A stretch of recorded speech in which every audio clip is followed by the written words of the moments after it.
Over the last 5 years, markets have delivered roughly about 15 to 20% annualized returns depending on where you have invested.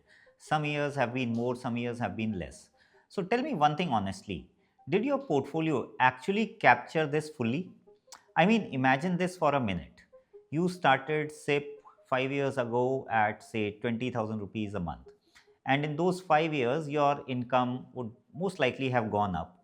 Your life changed for good, and you even made new goals demanded by these changes. But has your portfolio strategy stayed the same? And sadly, this one mistake alone has quietly cost you lakhs over time. In this video, my goal is simple. I want you to understand the importance of annual review of your portfolio and a simple yearly ritual I recommend to do it efficiently. And no, it doesn't involve changing funds every year or any prediction at that note. Just a structured process to revisit life goals and make sure market gains didn't slip away due to neglect. If you follow this once a year, your money will grow more effectively without you taking that extra risk. So, first of all, start with your life, not portfolio. Before you open your spreadsheet where you track your returns or look at last year returns on your investment apps, pause. First, zoom out and start with your life. Ask yourself where you are today and what are some of the goals that you realistically want to achieve in next 1, 3, 5 or 10 years, because these goals form the base of your strategy, your amount of SIPs and your asset allocation. Here's a little breakdown of assets you should invest in according to your goals. Park your funds in ultra short debt funds or money market funds if you are saving for an emergency fund. If the goal is short term, that is, you need the money in next 1 to 3 years, invest in short duration funds and equity saving funds. If the goal is of medium tenure of between 3 to 5 years, put your money in hybrid funds, and you can invest in large, mid and small cap funds if the goal is longer term. Mind you, here longer term I mean more than 5 years. Now let's take a simple example. Suppose you decided to change cities because you got married and now you're looking to buy a new home. Now buying a home in next 5 years has become a real goal. So you sit down and estimate a number. Let's say you want to do a down payment of 20 lakh after 5 years. Now this single decision changes a lot about how your portfolio should look. A 5-year goal is not short term, but it's not open ended as well. The risk attached here is moderate, so you cannot afford extreme volatility close to the goal, but you still need growth because it's a 5-year goal. Have you noticed what happened here? Your life decision defined your risk profile, and your risk profile defines your asset allocation. And this is why annual reviews must start here, not with funds or returns. So, first map your life, then build a portfolio strategy around it. Rebalance your portfolios every year. Once you start investing and stay invested, the compounding that is happening in the background silently derails your equity debt split. The asset allocation you did while starting the goals did not remain constant. You may have started with the 80% equity and 20% debt split, but over time the returns get added back into the portfolio. So if equity does well, that 80% can easily become 90%. Or if the equity underperforms, it may slip to 70 or 75%. Since debt is relatively stable, I am assuming most changes in the value happened in the equity part of your portfolio. Now let's go back to the house buying example from earlier. Suppose you are in year 3 of that 5-year goal and your portfolio is now 75% equity and 25% debt. This means your portfolio is losing some returns since the equity portion got reduced. A correction at the wrong time can force you to sell equity under pressure.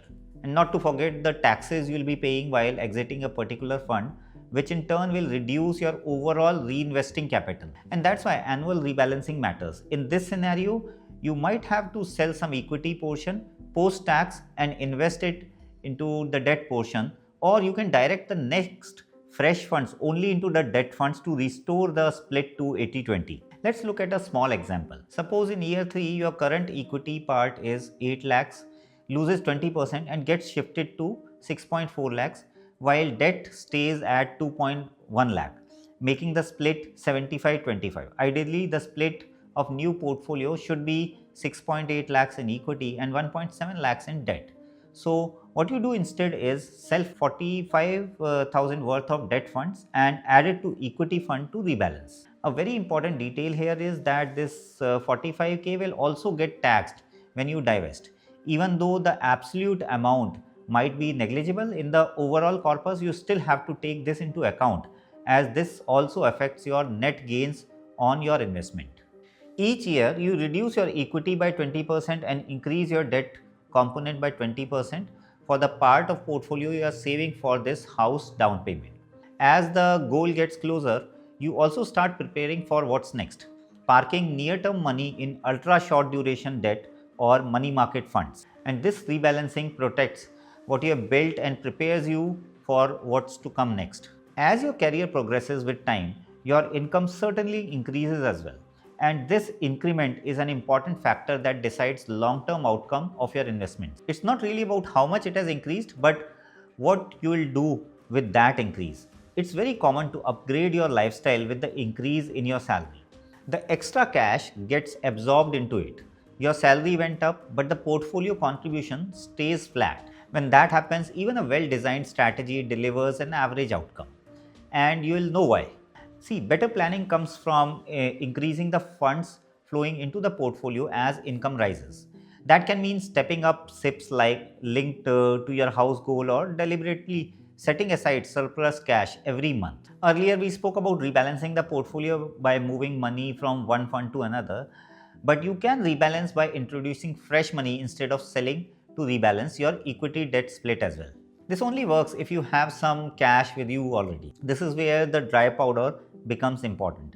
If that money is already parked in a high interest saving account or short term instrument, rebalancing becomes real smooth. More income, when consciously directed, gives you flexibility, control, and far better outcome from the same strategy. As an investor, it's natural to want to own direct stocks. You have studied a company, looked at its numbers, followed its story, and built a position over time. And which is fine, as most investors do alongside mutual funds and index investing. But most people's stock portfolio perform far worse than their mutual fund portfolios. And this they realize very late in their investing journey. Stocks should not really earn their place in your portfolio just because you like them. It should earn its place only if they are doing a better job than the alternatives. Let's understand this with an example. Assume you are holding about 2 lakh in direct stocks. Over the last 5 years, those stocks have grown, but at a slower pace than your mutual fund. This gap in return is your opportunity cost that could have been extra return on the same invested money. The real question is not whether the stock is positive. The question is whether that 2 lakh would have worked harder inside your existing mutual fund strategy with far less effort. When you review direct stocks, compare them against your mutual fund over a long enough period, not 1 or 2 years, as in the short run, the luck might play its role. So look at 3 to 5 year returns, and if you're done well, then by all means increase allocation to it. But if you haven't done well, then you reduce that allocation and move to mutual fund. And always compare the post-tax returns. A stock that looks attractive before tax may underperform once capital gains tax is accounted for. If you ignore this, you will overestimate the performance and hold on to them for wrong reasons. The same mistake investors make with stocks, they repeat with mutual funds. They try to pick winners assuming all funds in good category will perform well, and that's not true. Over 3 to 5 year periods, only about 20 to 25% of active equity funds beat their benchmarks, while the bottom 25% most likely consistently underperform. Studies show that short-term persistence is often driven by repeat underperformers, not repeat winners. Diversification is not about owning many things, it's about making sure every part of your portfolio is earning its keep. Every SIP being put into a portfolio has a purpose or goal to fulfill, and it's important that you have some idea of how far you have come from that goal. So it's very important that you check in with the progress of your goal to make decisions of what goal should get your next set of funds. Suppose your goal is to send your child abroad for his higher education. Now your simple 80-20 equity debt split won't work here. If you're going to send him to US, it's important that you calculate the corpus in USD terms to get the accurate figure you will need for him. And this changes your strategy entirely from being invested in just India market to investing in global markets or US market. For example, Nasdaq 100 ETF gave close to 19% annualized return over the period of last 5 years, which is way higher than the average return of 10 to 12% annualized that we have seen in India focused funds. Or suppose you decided to take a sabbatical. The composition for this corpus would be entirely focused around ultra liquid assets like high interest savings accounts or low volatile assets like debt funds with similar returns. In essence, you should always plan in advance where to park your funds to make your money work all the time. Now that you understand why an annual review matters and what it should cover, I'm going to give you the questions that you will ask yourself to create investment strategy for the particular year. Start with your life. What has changed? Income, new life goals, or your risk tolerance? These three things set the base for your strategy. Only after you answer these questions do you open your portfolio. Now look at your asset allocation. What is your current split between equity, debt, gold, and other asset classes? And compare this to what it was supposed to be. Not what the market is doing, but what you decided earlier. Ask yourself, has equity gone much higher because of a rally? Has debt quietly fallen too low after years of equity doing well? Now, if a goal is coming closer, that is about next 2 years or so, shift money meant for that goal into short-term funds. You're not really chasing returns here, you are protecting your capital. And next, a level deeper, the funds themselves. Don't compare whether a fund beat their benchmark this year. Instead, ask yourself if the funds underperformed for 5 to 3 years or not. Is it lagging the category after adjusting for risk? Is the underperformance explained by its style? Now step back and look at the structure. Are multiple funds holding the same top stocks? Are you holding too many similar funds doing the same job? And if the answer is yes, simplify. Simplicity almost always improves outcomes. Now confirm the goal suitability. Check if the fund still fits the goal and time horizon it was chosen for. Is any long-term fund being used for short-term requirements? Remember that a wrong fund for the right return is still a bad decision. Now review costs and taxes. Have the expense ratios gone up? And before you sell anything, evaluate if rebalancing can be done through fresh investments instead of selling and paying taxes. Next, update your SIPs. Can you increase your contributions? Are your SIPs aligned with your most important goals right now? If you struggle to choose a time to step up your SIP amount, this is the time to upgrade your savings rate. And finally, check your goal progress. For each goal, ask, am I on track, ahead, or falling short? If you hold direct stocks, review them honestly.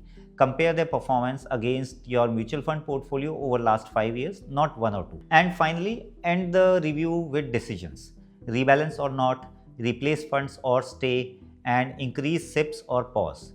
This review is not about micromanaging your portfolio. It's about staying at the perfect position no matter where the market is. When goals, risk, and investments stay aligned, compounding works quietly in your favor. Hope you liked this video. Please comment your thoughts down below and subscribe to Good Luck for more such content.